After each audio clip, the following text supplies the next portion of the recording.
Pemirsa, laga uji coba tim Sriwijaya FC yang berjuang mengikuti kompetisi Liga 2 dilakukan melawan tim sesama yang akan terjun Liga 2 yaitu PSIM Yogyakarta. Dalam laga tersebut, skuad asuhan Yusuf Prasetyo menang tipis 2-1.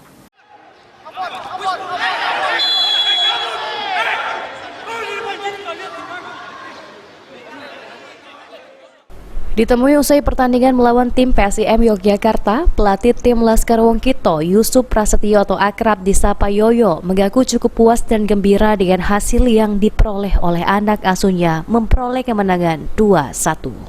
Walaupun pada babak pertama, skuad SFC sempat keteteran dengan pola permainan yang dikembangkan oleh PSIM Yogyakarta sehingga kecolongan 1 gol, namun permainan tidak patah semangat dan terus menguasai pertandingan hingga akhirnya unggul atas tuan rumah PSIM Yogyakarta.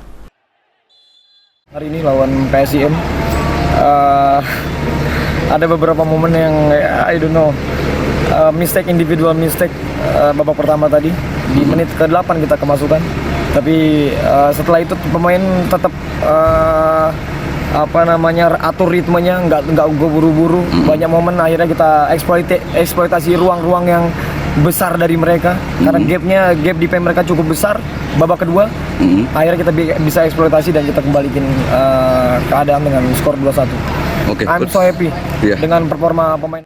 Setelah melawan PSIM Yogyakarta, menurut rencana skuad SFC akan menghadapi tim Liga 2 lainnya, yakni Nusantara United pada hari Rabu mendatang, dan setelah itu para pemain akan kembali ke Palembang untuk persiapan menghadapi Liga 2 yang rencananya digelar pada bulan September. Firman Hidayat, PAL TV.